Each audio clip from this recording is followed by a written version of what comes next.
Everyone welcome to the channel. तो चलिए start करते हैं आज का सेशन। तो आज मैं आपको एनालॉग इलेक्ट्रॉनिक्स जो है वो चैप्टर पढ़ाने वाली हूँ। तो इसमें जो इतने क्वेश्चन है जो इसमें बात हुआ है, और ये जो है ये इतने क्वेश्चन अगर आप कर लेंगे तो एग्ज़ाम के लिए सफिशिएंट है, एग्ज़ाम के लिए। ठीक है, तो चलिए स्टार्ट करते हैं। Advantage of trigger time base over ordinarily time base generator. आगे हम ट्रिगर टाइम बेस देखते हैं। देखो, ट्रिगर टाइम बेस जनरेटर क्या होता है कि ऐसा जनरेटर जो वेव मतलब कि जो मतलब थोड़ा भी हिलता जुलता हो ना हो, नॉट फ्लक्चुएट ना करता, उसे ही हम क्या बोलते हैं? Trigger time base generator. ठीक है, ट्रिगर टाइम बेस में वेवफॉर्म स्क्रीन पर स्टेबल शो दिखता है। जो भी हमें सीआरओ पर जो भी वेवफॉर्म, जैसे कि सीआरओ पे, जैसे ऐसे सीआरओ पे वेवफॉर्म जो ऐसे दिखता है ना, ये पिन चल क्यों नहीं रहा है? एक सेकेंड, एक सेकेंड। जैसे सीआरओ पे जो भी हमें दिखता है ना, जैसे कि ऐसे रहता है, ऐसे फॉर्म में रहता है या ऐसे रहता है, तो ये सब स्टेबल दिखता है, नॉट फ्लक्चुएट करने का जो मेन काम होता है ये ट्रिगर टाइम बेस जनरेटर ही करता है। ट्रिगर टाइम बेस में वेवफॉर्म स्क्रीन पर स्टेबल शो होते हैं, हिलते नहीं हैं, नॉट फ्लक्चुएट। ये वो सर्किट होते हैं जो सीआरओ का हॉरिजॉन्टल स्वीप तब तक ही स्टार्ट करता है जब तक इनपुट सिग्नल का फिक्सल पॉइंट मिल जाए। मतलब ये क्या बोला है कि trigger time base input signal के फिक्सन पॉइंट को स्वीप स्टार्ट करता है। ठीक है, फिक्सन पॉइंट के जो उसका इनपुट सिग्नल के फिक्स्ड पॉइंट है उस पर स्वीप स्टार्ट करता है। ठीक है, एक फिक्स पॉइंट देता है। अगर आपको जब ज़्यादा मीन है ना, तो बस यही याद कर लो कि इसका काम ये है कि नॉट फ्लक्चुएट करता है। और ये जो होता है ये टाइम बेस्ड जनरेटर हॉरिजॉन्टल के पहले होता है। ठीक है, ऐसे देखो, vertical amplifier, delay line, trigger circuit और time based generator, horizontal amplifier, power supply, horizontal deflection plate, vertical deflection plate, delay line, vertical. देखो, अब मैं इसका डायग्राम बनाती हूँ, देखते हैं मेरा डायग्राम सही होता है कि नहीं।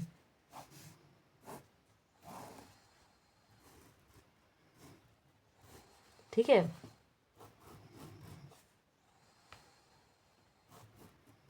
देखो,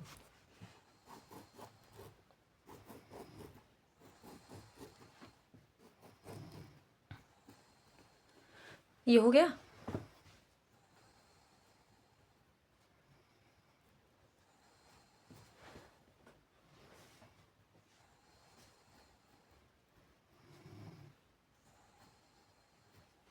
ये हॉरिजॉन्टल एम्पलीफायर है,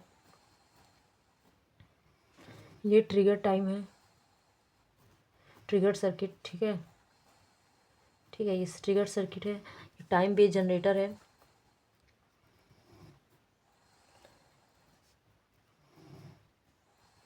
ये टाइम बेस्ड जनरेटर है, वर्टिकल, ये वर्टिकल एम्पलीफायर है, ये डिले लाइन है, और ये ऐसे बनेगा। देखो, आगे ऐसे बनेगा, फिर ऐसे बनेगा। ठीक है, अब देखो, इसको क्या बोलते हैं? इसको बोलते हैं वर्टिकल डिफ्लेक्शन प्लेट। ठीक है, प्लेट, और इसे हॉरिजॉन्टल डिफ्लेक्शन प्लेट बोलते हैं। ठीक है,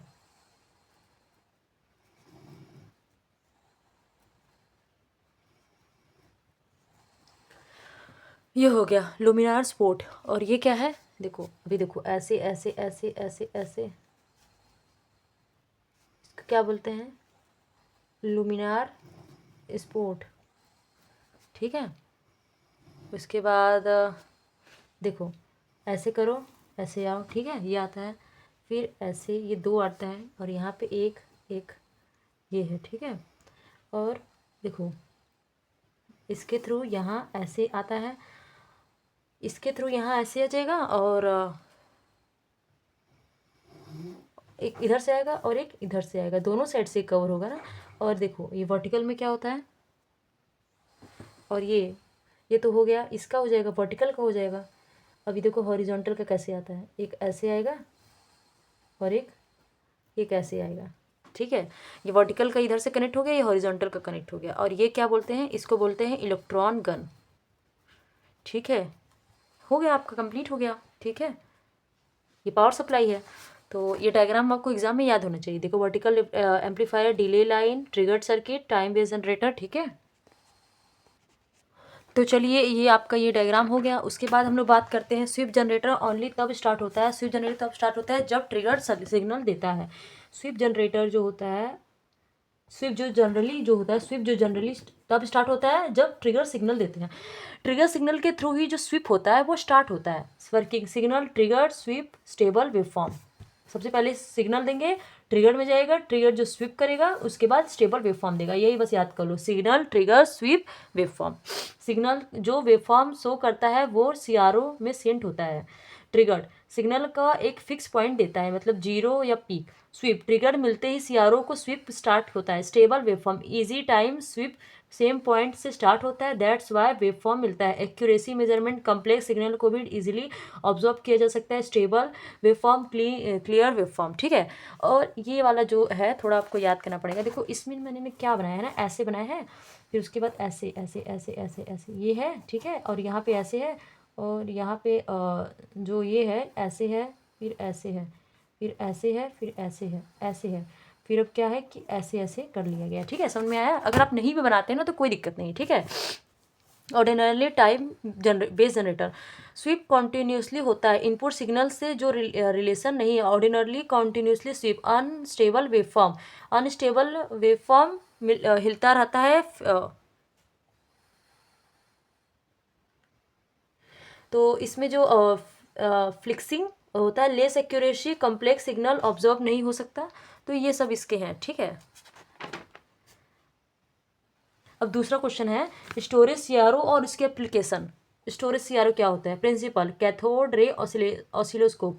वेव फॉर्म को स्क्रीन पर स्टोर करके रखना ही स्टोरेज सीआरओ करा, मतलब वेव फॉर्म को स्टोर करना। जैसे कि थोड़ी टाइम बाद जो वेव फॉर्म होता है वो हट जाता है, लेकिन उसको उसी पर स्टोर करना ही स्टोरेज सीआरओ कहलाता है, ठीक है।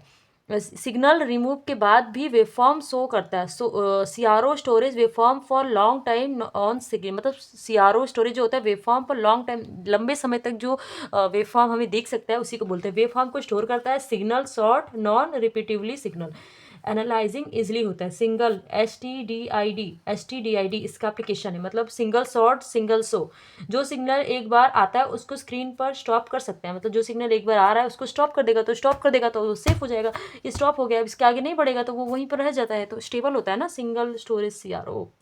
तो transient signal switch on off करते टाइम जो शॉर्ट सिग्नल आता है उसको बोलते हैं कि ट्रांजिएंट सिग्नल, ठीक है। डिजिटल सर्किट में यूज़ होता है। डिजिटल सर्किट में स्क्वायर वेव, पल्स वेव, ये सबको यूज़ करते हैं। लो टाइम सिग्नल कम समय टाइम सिग्नल को देखने के लिए, बहुत कम टाइम में सिग्नल को देखने के लिए होता है। डिले स्टडी वेवफॉर्म को डिले टाइम में स्टडी करने के लिए। Diagram is same of CRO. Use of CRO, अब देखो ये हो गया, इसका जो डायग्राम है सेम उसी की तरह है। Use of CRO in different area. सीआरओ एक इंस्ट्रूमेंट है जिसमें हम वोल्टेज सिग्नल को स्क्रीन पर रिप्रेजेंट कर सकते हैं। X axis time, Y axis voltage, ये तो सबको पता है, ठीक है,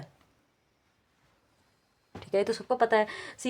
CRO for main part everything show की जाती है इसी के अंदर। सीआरओ में इलेक्ट्रॉन गन होते हैं, डिफ्लेक्शन प्लेट होते हैं, फॉस्फोर स्क्रीन होते हैं, ठीक है। सीआरटी इलेक्ट्रॉन, जो सीआरटी क्या होता है? सीआरटी देखो, अब हम लोग एक एक पार्ट के बारे में बात करते हैं। CRT cathode ray tube, electron gun से इलेक्ट्रॉन बीम निकलता है। बीम आगे चलकर फॉस्फोरस स्क्रीन से टकराता है, देन स्क्रीन पर वेव दिखती है। सीआरटी इलेक्ट्रॉन बीम को कंट्रोल करता है करके स्क्रीन पर वेवफॉर्म शो करते हैं। इलेक्ट्रॉन गन, अब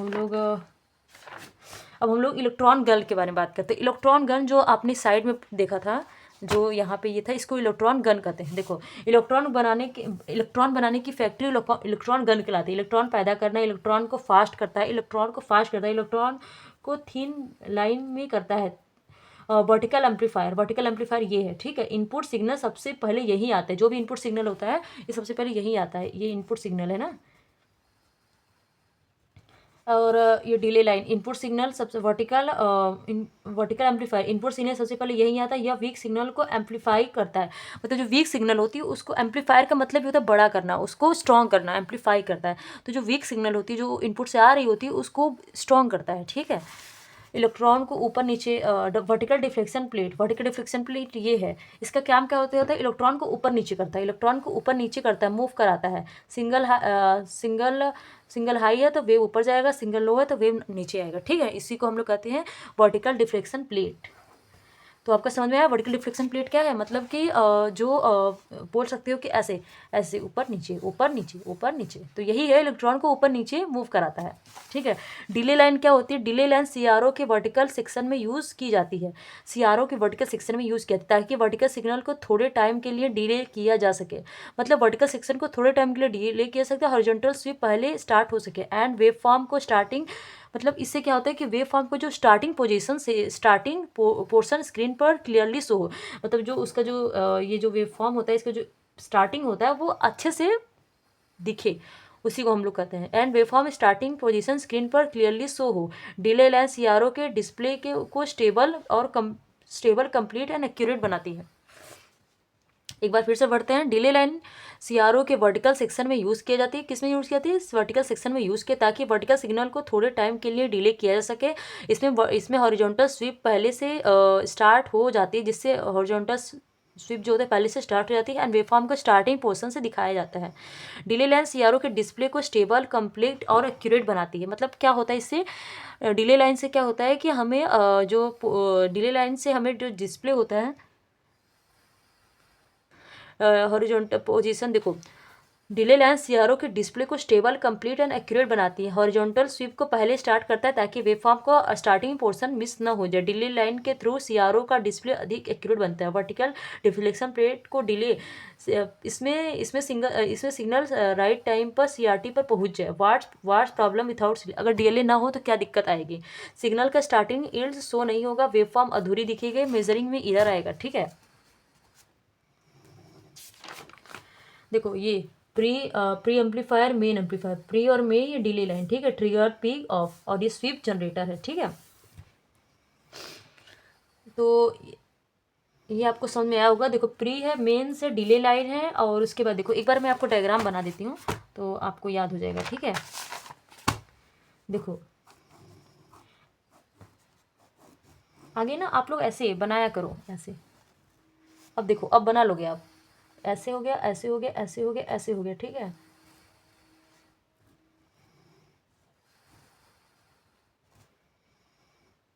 ये हो गया, और ये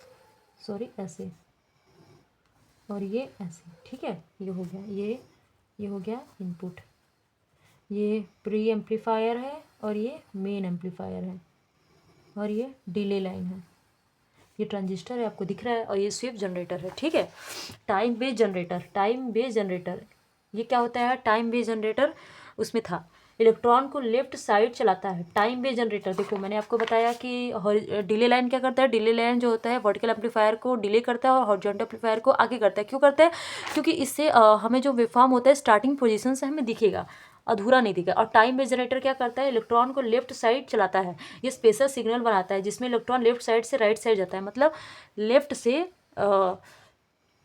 से राइट जाता है, उसी को टाइम बेस्ड जनरेटर कहते हैं। ये स्पेशल सिग्नल बनाता है। Time based generator left to right move, मतलब लेफ्ट से राइट की साइड मूव कराना ही टाइम बेस्ड जनरेटर कहलाता है। ठीक है, हॉरिजॉन्टल एम्पलीफायर, वर्टिकल एम्पलीफायर बात कर लिया। वर्टिकल एम्पलीफायर में क्या था, देखो यहाँ वर्टिकल एम्पलीफायर मैंने बताया कि इनपुट सिग्नल सबसे पहले यहीं आता है। अब हॉरिजॉन्टल एम्पलीफायर क्या है, टाइम बेस्ड सिग्नल कमजोर होता है उसे बड़ा करता है, हॉरिजॉन्टल प्लेट को देता है, मतलब कि इसमें मैंने बताया कि इनपुट सिग्नल सबसे पहले यहीं आता है, ये वीक सिग्नल को एम्पलीफाई करता है, मतलब बड़ा करता है। अब ये क्या करता है, टाइम बेस्ड सिग्नल कमजोर होता है, जो टाइम बेस्ड सिग्नल होता है वो बहुत ही वीक होता है, तो उसको एम्पलीफाई करता है, जो टाइम बेस्ड सिग्नल है होता है उसको बड़ा करता है। हॉरिजॉन्टल एम्पलीफायर स्वीप बड़ा करता है। Horizontal deflection plate, vertical deflection plate और horizontal deflection plate. Vertical deflection plate में मैंने क्या पढ़ा था, यहाँ पे आपने पढ़ा था vertical deflection plate. Vertical deflection plate में क्या होता है, up down up down up down up down. ठीक है, ये क्या करता है, राइट लेफ्ट राइट लेफ्ट। ठीक है, इलेक्ट्रॉन को राइट लेफ्ट कराता है, right left right left right left horizontal, ठीक है। ट्रिगर सर्किट वेव को रुक रुक कर नहीं, राइट एंड स्टेबल दिखाता है। ट्रिगर सर्किट का मेन काम क्या होता है कि वेव फॉर्म जो होता है उसको रुक रुक कर नहीं, एक स्टेबल दिखाता है। ट्रिगर वेव को स्थिर बनाता है। सीआरओ को पावर सप्लाई सीआरओ को करंट देता है। पावर सप्लाई क्या होता है, सीआरओ को करंट देता है, यही करंट इसी के थ्रू दिया जाता है power supply. Power supply CRO को पावर देता है, हाई वोल्टेज सीआरओ के लिए, लो वोल्टेज अदर के लिए, अदर पार्ट के लिए। हाई वोल्टेज सीआरओ के लिए और लो वोल्टेज अदर पार्ट के लिए। Power supply everyone power give, सबको पावर देता है, ठीक है। ये हो गया। अब एलवीडीटी एंड वर्किंग। एलवीडीटी क्या होता है और उसकी वर्किंग। एलवीडीटी एक इलेक्ट्रॉनिक ट्रांसड्यूसर होता है जो लीनियर डिस्प्ले, सीधी लाइन में होने वाली मेजरमेंट को इलेक्ट्रिकल सिग्नल में कन्वर्ट करता है। मतलब एलवीडीटी एक इलेक्ट्रिकल ट्रांसड्यूसर होता है जो लीनियर डिस्प्लेसमेंट, मतलब सीधी लाइन में होने वाले मूवमेंट को इलेक्ट्रिकल सिग्नल में कन्वर्ट करता है, ठीक है। एलवीडीटी हाई मूवमेंट को हाई वोल्टेज में, लो मूवमेंट को लो वोल्टेज में, ठीक है।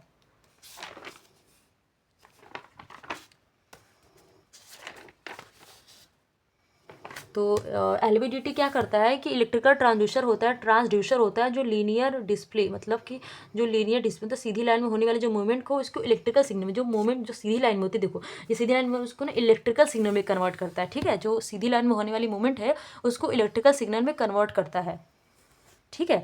High moment high voltage, low moment low voltage, ठीक है। Primary coil, secondary coil, magnetic core. Parts of LVDT. Primary coil इसमें एसी सप्लाई दी जाती है। प्राइमरी कोयल जो होता है इसमें एसी सप्लाई दी जाती है। सेकेंडरी कोयल इसमें 2 कोयल होते हैं, S1 और S2, ठीक है। मूवेबल मैग्नेटिक कोयल, आयरन कोयल, देखो इसमें 2 सीरीज होते हैं, अपोजिशन में कनेक्ट होते हैं, मतलब अपोजिशन मतलब मिले होते हैं लेकिन दोनों अलग अलग होते हैं, ठीक है। अपोजिशन में कनेक्ट होते हैं। मूवेबल मैग्नेटिक कोयल इसको करते हैं, ये अंदर, ये अप डाउन, देखो इधर इधर इधर अंदर डाउन करती है, डिस्प्लेसमेंट को सेंस करता है, ठीक है। आउटपुट वोल्टेज क्या है, आउटपुट वोल्टेज, ठीक है, यही है, ठीक है। ये क्या है, देखो आउटपुट वोल्टेज, ये S1 S2 के वोल्टेज डिफरेंट से मिलता है। ये जो S1 और S2 है इसके जो वोल्टेज है उसके डिफरेंट से मिलता है, ठीक है। Working. LVDT manual induction principal पर वर्क करता है जब कोर सेंटर में होता है। जब कोर सेंटर में होता है तो S1 इक्वल टू S2, जब ये कोर होता है सेंटर में होता है तो S1 equal to both equal is same, तो आउटपुट 0 आएगा। देयर आर नल पोजिशन, ठीक है। जब क्या होगा कि जब हमारा S1 S2 एकदम इक्वल में हो, जो हमारा कोर एकदम सेंटर में होता है, तो क्या होगा कि कोई भी मूवमेंट नहीं होगा, तो ये S1 S2 सेम हो जाएगा, तो इसका जो आउटपुट होगा ये 0 होगा। There is a null position, ठीक है। अब देखो जब S1 S2 साइड में हो, जब कोर S1 की साइड मूव करे, जब कोर S1 की साइड मूव करेगा तो S1 का वोल्टेज हाई होगा और S2 का वोल्टेज कम होगा, आउटपुट पॉजिटिव होगा। जब कोर S2 की साइड मूव करे तो S2 का वोल्टेज हाई होगा और S1 का वोल्टेज कम होगा, आउटपुट का निगेटिव होगा। Advantage high accuracy, high sensitivity, AC supply. So इसमें एसी सप्लाई दिया जाता है। टेम्परेचर चेंज से एरर आ सकता है। Size is very big. Position and displacement measurement, इससे क्या होता है कि पोजीशन और डिस्प्लेसमेंट मैनेजमेंट होता है इंडस्ट्रियल इंस्ट्रूमेंट पोजीशन बनाने में, मशीन टूल्स में, ऑटोमेटिक सिस्टम में और मेडिकल फील्ड में, ठीक है। वेल्ड ब्रिज फिल्टर, ये होता क्या है, अब बात करते हैं। वेन ब्रिज फिल्टर एक फ्रीक्वेंसी सिलेक्शन आरसी फिल्टर है, रेशियो फ्रीक्वेंसी है। ये ओनली एक पार्टिकुलर फ्रीक्वेंसी को पास करता है एंड अदर को रोक देता है। मतलब ये क्या होता है कि एक फ्रीक्वेंसी को पास करता है, एक पार्टिकुलर फ्रीक्वेंसी मतलब जो खास फ्रीक्वेंसी होते हैं उसको पास करता है और अदर को रोक देता है, ठीक है। इसका use mainly audio frequency range से 20 हर्ट्ज से 20 किलो हर्ट्ज तक।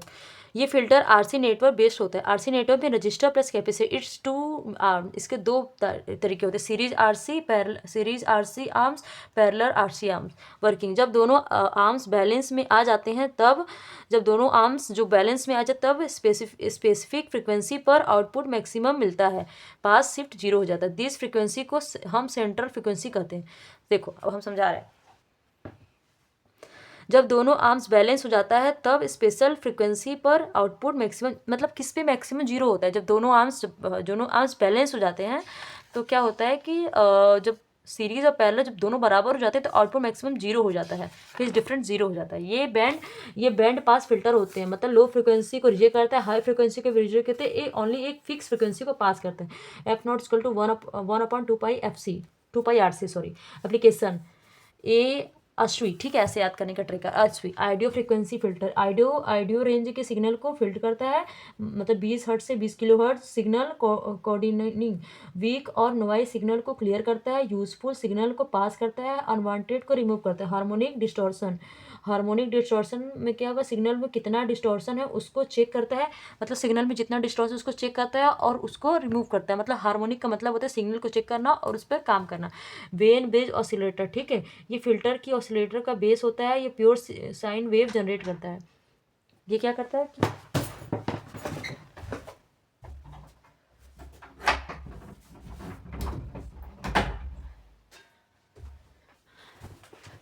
ये क्या करता है, ये प्योर साइन वेव जनरेट करता है, ठीक है, ये प्योर साइन वेव जनरेट करता है।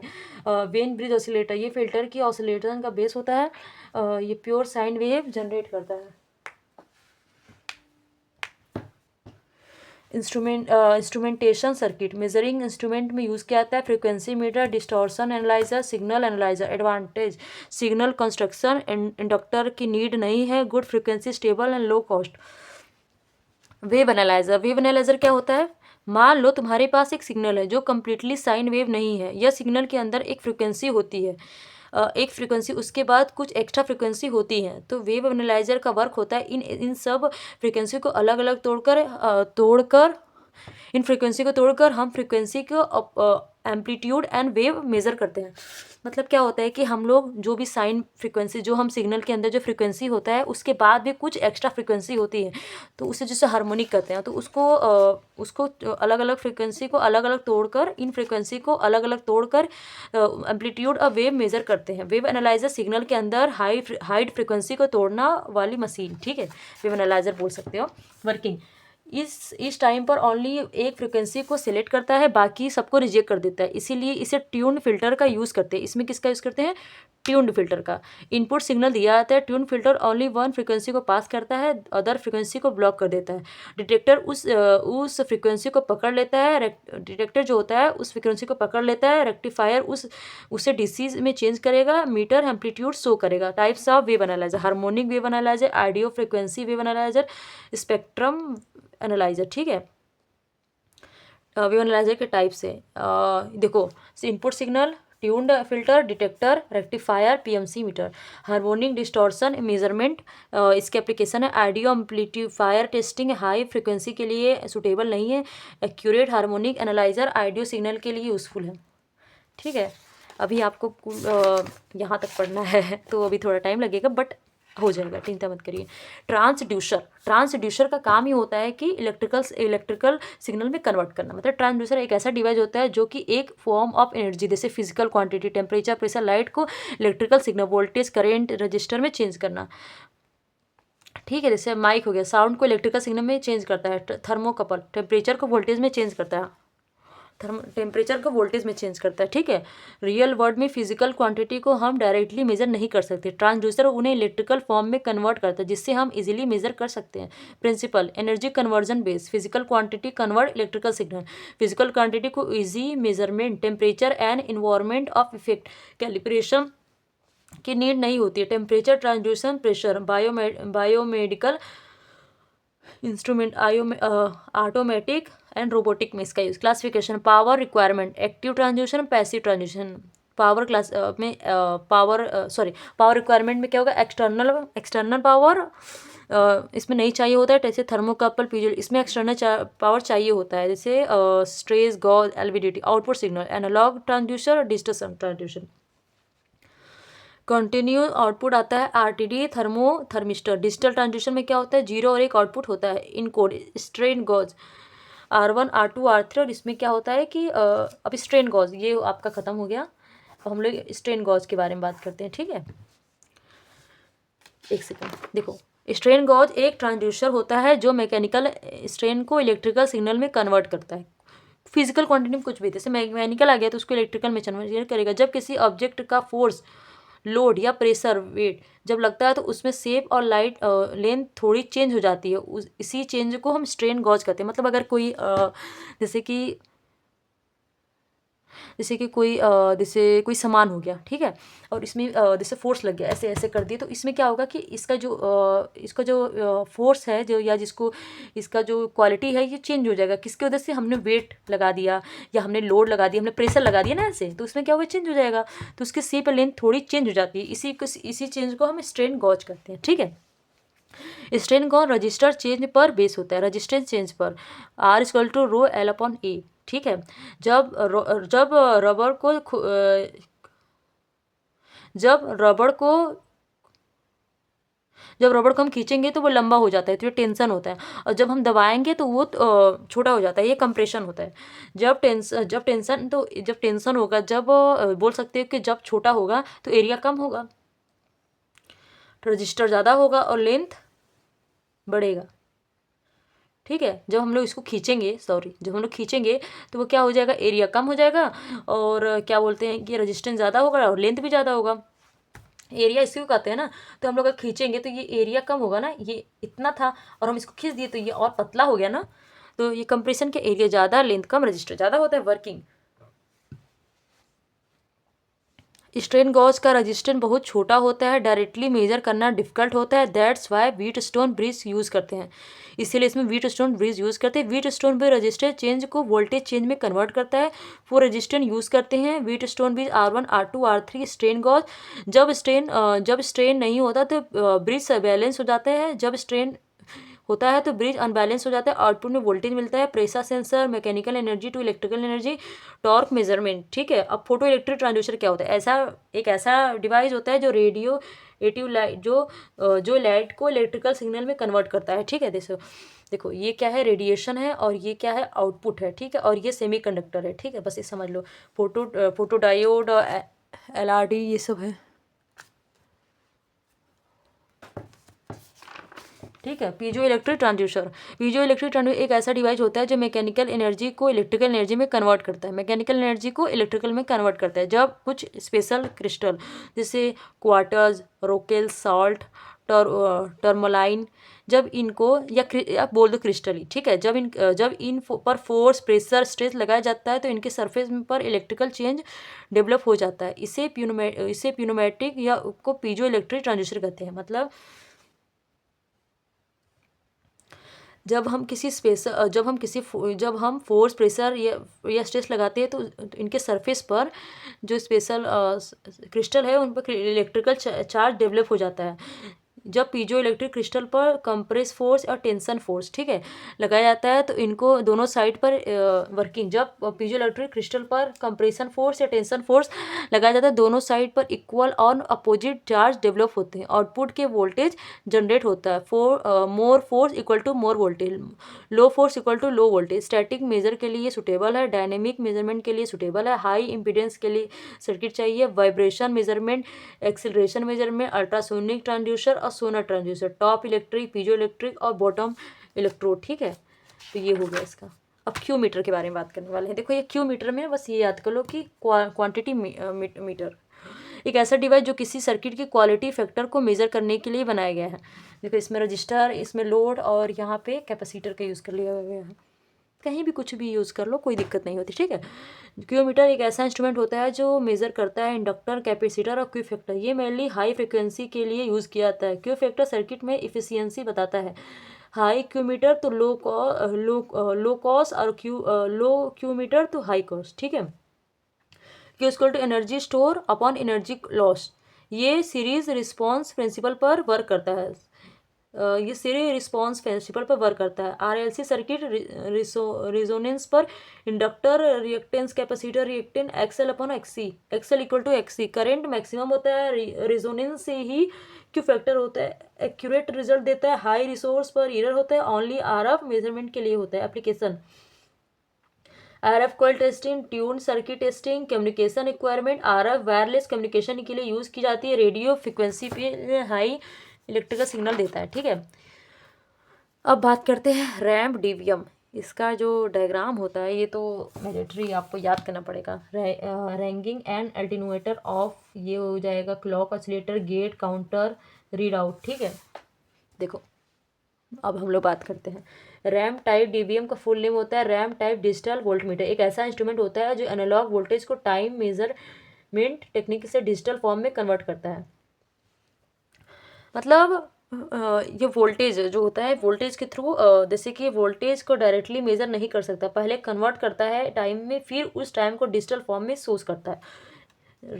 रैम क्या होता है, ये रैम क्या होता है, देखो वोल्टेज को डायरेक्टली मेजर नहीं कर पाता, पहले कन्वर्ट करता है टाइम में, फिर उस टाइम को डिजिटल फॉर्म में कन्वर्ट करता है। मतलब पहले कोई भी कोई वोल्टेज को डायरेक्टली हम मेजर नहीं करेंगे, पहले उसको कन्वर्ट करेंगे टाइम में, फिर टाइम को डिजिटल फॉर्म में कन्वर्ट करेंगे। ठीक है।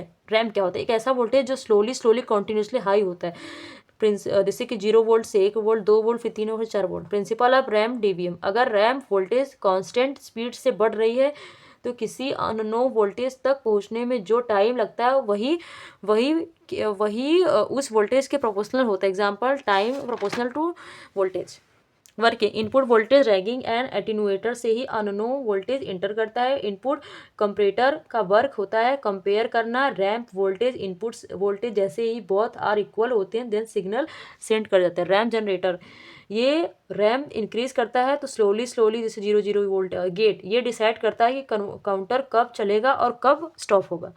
क्लॉक ऑसिलेटर, ये फास्ट पल्स करता है, काउंटर पल्स को काउंट करता है ताकि जितना ज़्यादा टाइम उतना ज़्यादा पल्स। रीड आउट डिस्प्ले, यही फाइनल आंसर डिस्प्ले पर फॉर्म में शो करता है। सक्सेसिव अप्रोक्सीमेशन, यह एक ऐसा वोल्टेज होता है जो एनालॉग वोल्टेज को स्टेप बाय स्टेप चेक करके डिजिटल फॉर्म में निकालता है। सक्सेसिव अप्रोक्सीमेशन टेक्निक का यूज़ होता है, यह वोल्टेज का अंदाज़ा लगाता है कि एक्स्ट्रा वोल्ट तक पहुंच जाता है। ये सक्सेसिव अप्रोक्सीमेशन एडीएस पर बेस्ड होता है। हाउ इट्स, सबसे पहले एमएसपी सबसे बड़ा बिट चेक करते हैं, देन नेक्स्ट बिट, देन उसके बाद वाली बिट, ऐसा करके हम एलएसबी लो सबसे छोटी बिट स्मॉल बिट पर आते हैं। एवरी स्टॉप पर डिसाइड होता है कि बिट 1 होगा या 0। मतलब ये जो सक्सेसिव अप्रोक्सीमेशन डीवीएम होता है ये मतलब कि ये देखता है कि लास्ट में हमें क्या हुआ, जो हम लोग सोचे थे क्या वही प्राप्त हुआ कि नहीं। तो यही का थर्मोकपल एंड थर्मोपिल। थर्मोकपल एक टेम्परेचर सेंसर होता है जो 2 डिफरेंट मेटल के वायर से बने होते हैं। जब दोनों मेटल के जंक्शन हीट होते हैं तो एक स्मॉल वोल्टेज प्रोड्यूस होते हैं। इसी वोल्टेज, देखो थर्मोकपल टेम्परेचर को किस में कन्वर्ट करता है, इसको टेम्परेचर को वोल्टेज में कन्वर्ट करता है, ये तो आपको पता ही है। थर्मोकपल सीट बैक इफेक्ट पर वर्क करता है। इसमें 2 डिफरेंट न्यूट वायर होते हैं, 2 डिफरेंट न्यूट्रल्स वायर होते हैं, जो one that hot and second that cold. This use in high temperature measurement, it is a strong and durable fast response. Thermopile एक टेम्परेचर सेंसिंग डिवाइस होता है जो actually बहुत सारे थर्मोकपल का कॉम्बिनेशन होता है। ये सब थर्मोकपल सीरीज से कनेक्ट होते हैं। जब हीट या इन्फ्रास रेडिएशन पड़ती है तो हर थर्मोकपल, देखो थर्मोकपल क्या होता है, बहुत सारे थर्मोकपल को मिला के जो बनते हैं, उसमें जो थोड़ी हीट प्रोड्यूस होते हैं, तो जो उनसे जो वोल्टेज बनता है उनको जो कंबाइन कर लिया जाता है उसी को हम लोग बोलते हैं थर्मोपिल। बिग वोल्टेज बना है, इसमें जो टेम्परेचर इजीली मेजर के लिए भी सीट बैक इफेक्ट पर ही वर्क करता है। सीक बैक इफेक्ट, ठीक है, सी बैक इफेक्ट। एक्सप्लेनेशन ऑफ ये तो हो गया question. Explanation of calorimeter method of RF power measurement, explain the bridge. देखो इसका मैं दोनों में एक ही में, कैलोरीमीटर क्या होता है, इस मेथड में आरएफ पावर को हीट में कन्वर्ट करके मेजर किया जाता है। आरएफ पावर को मतलब रेडियो फ्रिक्वेंसी को हीट में कन्वर्ट करके मेजर किया जाता है। प्रिंसिपल, जितना ज़्यादा आरएफ उतना ज़्यादा हीट होगा। रेडियो फ्रिक्वेंसी वो फ्रिक्वेंसी होती है जो रेडियो वेव के लिए यूज़ किया था। रेडियो, टीवी, ब्लूटूथ, ये सब आरएफ सिग्नल यूज़ होते हैं। Working of calorimeter, RF signal पर लोड में दिया जाता है, लोड आरएफ को एब्जॉर्ब करता है, देन ये आरएफ पावर हीट में चेंज हो जाता है, हीट से लिक्विड ऑफ टेम्परेचर चेंज हो जाता है, टेम्परेचर चेंज से आरएफ पावर मिलता है। P = MC delta T upon T, balance bridge of RF. अब बैलेंस ब्रिज के थ्रू मेजरमेंट, ठीक है, या एक तरफ होता है अननो आरएफ पावर एंड दूसरे साइड होता है known power value of compression. जब दोनों इक्वल हो जाते हैं तो ब्रिज बैलेंस हो जाता है, यही आरएफ होता है, एक सर्किट होता है जो ब्रिज एक साइड RF पावर देते हैं, दूसरे साइड अननो देते हैं। मतलब दोनों एक साइड जानते हैं कि हम लोग कितना रेडियो फ्रिक्वेंसी ले रहे हैं, दूसरे साइड में नहीं पता है। जब दोनों साइड इक्वल हो जाती है तो ब्रिज बैलेंस हो जाता है। इसी ये नो पावर होते, ये जब अननो पावर और नो पावर इक्वल हो जाते हैं तो बैलेंस, इसी को हम लोग बोलते हैं बैलेंस ब्रिज। ठीक है, अब आप लोग को ज़्यादा नहीं है, थोड़ा सा ही है। ठीक है, अब हम लोग बात है different between dual beam and dual trace यारो। ड्यूअल बीम इलेक्ट्रॉन बीम, इसमें 2 इलेक्ट्रॉन बीम होते हैं। ड्यूअल बीम में क्या होते हैं, इसमें 2 इलेक्ट्रॉन बीम होते हैं, इसमें 1 इलेक्ट्रॉन बीम होते हैं। सिग्नल को रियल टाइम में शो करते हैं और सिग्नल को अल्टरनेट टाइम में शो करते हैं। ये एक्सपेंसिव होता है, ये चीप होता है थोड़ा। देखो आप सोचो ना, इससे बीम से सोचो बीबी है। ठीक है, अब ये सोचो इसमें 2 इलेक्ट्रॉन बीम होते हैं, 2 इलेक्ट्रॉन बीम मतलब पति पत्नी होते हैं, ऐसा समझो। इसमें 1 इलेक्ट्रॉन बीम होते हैं, ऑब्वियसली जब उसमें 2 होगा तो उसमें 1 होगा। सिग्नल को रियल टाइम में शो करना होता है, मतलब बीबी और पति पत्नी ये सब जो है रियल टाइम में होते हैं। ये कोई झूठ नहीं है, कोई बकवास नहीं है, फलाना ढिमकाना नहीं है। तो सिग्नल को रियल टाइम में शो करता है, सिग्नल को अल्टरनेट टाइम में शो करता है। ये एक्सपेंसिव होते हैं, मतलब वाइफ हस्बैंड बहुत एक्सपेंसिव चीज़ें हैं। ये चीप होता है, थोड़ा कम्प्लेक्स होता है। हस्बैंड वाइफ को समझना काफ़ी कम्प्लेक्स होता है, वाइफ को समझना, बीवी को समझना क्या कम्प्लेक्स नहीं होता, बहुत कम्प्लेक्स होता है। सिंपल होता है, स्विचिंग नहीं होती है, मतलब स्विच मतलब ऐसे दबाओ और दूसरी आ जाए, तो ऐसा कुछ नियम नहीं है इसमें। और इसमें स्विचिंग होता है, दोनों सिग्नल एक साथ शो करते हैं। देखो पति पत्नी जब एक दूसरे को साथ हेल्प करेंगे तभी जाके शादी आगे बढ़ेगा। तो ऐसा समझ लो कि दोनों सिग्नल एक साथ शो होते हैं, पहले एक सिग्नल देन दूसरा सिग्नल। एवरी सिग्नल के लिए डिफरेंट बीम होते हैं, हर सिग्नल के लिए डिफरेंट बीम होते हैं, दोनों सिग्नलों को सेम बीम डिफ्लेक्ट करते हैं। सेपरेट एम्पलीफायर यूज़ किए जाते हैं, सिंगल एम्पलीफायर यूज़ किए जाते हैं। सेपरेट, देखो पति पत्नी सेपरेट होते हैं, सेपरेट एम्पलीफायर यूज़ करेंगे एवरी सिग्नल के लिए। अब ये हो गया। डुअल ट्रेस में क्या होता है, डुअल एक बीम और स्विचिंग होता है। इसमें डुअल बीम, 2 बीम और no switching. Telemetry and its type, दूर से डाटा सेंड एंड रिसीव करना ही टेलीमेट्री कहलाता है। ऑटोमेटिकली मशीन के थ्रू दूर बैठे सिस्टम को सेंड करना। वायर टेक्नोलॉजी वायर से डाटा सेंड करता है। फैक्ट्री मशीन वायरलेस टेक्नोलॉजी, बिना वायर के, जैसे mobile GPS। Medical telemetry patients का data, heart rate BP। Space telemetry satellite का data, speed flow temperature. Industrial telemetry factory की मशीन का डाटा। ठीक है, एनालॉग टेलीमेट्री कंटिन्यूसली वेव। ठीक है, एनालॉग टेलीमेट्री में कंटिन्यू वेव, जैसे टेम्परेचर हो गया। और डिजिटल में क्या होगा, on off 0 1 switch suitable, 1 way only data भेजता है, 2 वे ओनली 2 कमांड स्पेसफुल। ठीक है, रेडियो फ्रिक्वेंसी टेलीमेट्री, सेंसर से जो डाटा टेम्परेचर स्पीड वो रेडियो सिग्नल बन कर रिसीव तक हो जाता है। रेडियो फ्रिक्वेंसी क्या होता है कि जो सेंसर से जो डाटा होता है टेम्परेचर स्पीड को रेडियो सिग्नल बन के रिसीव होता है, उसी को बोलते हैं। ठीक है, जैसे कि रिमोट कंट्रोल टीवी को सिग्नल भेजता है तो वो RF टेलीमेट्री। सैटेलाइट अर्थ से डाटा सेंड करता है तो RF telemetry. Wireless weather station RF telemetry. Working sensor data collect करता है, डाटा जो होता है रेशियो सिग्नल में कन्वर्ट होता है। सिग्नल एयर से ट्रेवल करता है, रिसीव करता है। कंप्यूटर मोबाइल डाटा शो करता है। Application satellite, drone, weather monitoring, IoT device etcetera. Pulse generator क्या होता है, पल्स जनरेटर एक electronic sense amplifier, timing control, output drive. ठीक है, पल्स जनरेटर एक इलेक्ट्रॉनिक इंस्ट्रूमेंट होता है जो रेक्टेंगुलर पल्स जनरेट करता है। मतलब रेक्टेंगुलर मतलब ये ऑन ऑफ वाला शेप में को बोलते हैं। मतलब पल्स जनरेटर एक मशीन इंस्ट्रूमेंट है जो ऑन ऑफ ये सब करता है, ऑन ऑफ। ठीक है, पल्स कर रहा है मतलब बंद चल रहा है। दिवाली में घर में लगने वाले लैंप एग्जाम्पल अपने से या आपको समझने के लिए मैंने दिया है। ठीक है, पल्स जनरेटर एक इलेक्ट्रॉनिक इंस्ट्रूमेंट होता है जो रेक्टेंगुलर पल्स जनरेट करता है। इसमें amplifier pulse switch frequency duty time control किया जा सकता है। ये mainly testing, triggering and digital circuit में यूज़ किया जाता है। Power supply, sense amplifier, timing control, output drive. Signal को डिटेक्ट करता है, पल्स का टाइम सेट करता है, स्टोरेज आउटपुट देता है। Control through pulse generator. Amplitude pulse को हाइट देता है। Pulse with on time separation rate, 1 second में कितनी pulse. Rise time and full time pulse कितने फास्ट ऊपर नीचे होता है। ड्यूटी साइकिल बताता है कि पल्स अपने टोटल टाइम में कितने टाइम ऑन रहा है, duty time on time upon total time गुणित 100। ठीक है, टाइम फ्री पर डिस्टॉर्शन आ जाता है, टाइम एरर हो सकता है, एक्यूरेट टाइम पल्स देता है। Sweep generator, RF master oscillator या amplifier frequency sweeper maker generate level control circuit.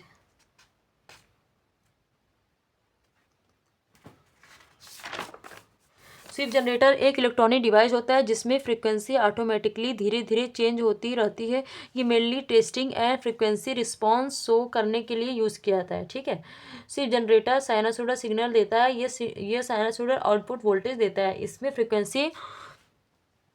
Frequency modulation या मैकेनिकल दोनों तरीके से हो सकते हैं। Manual frequency control,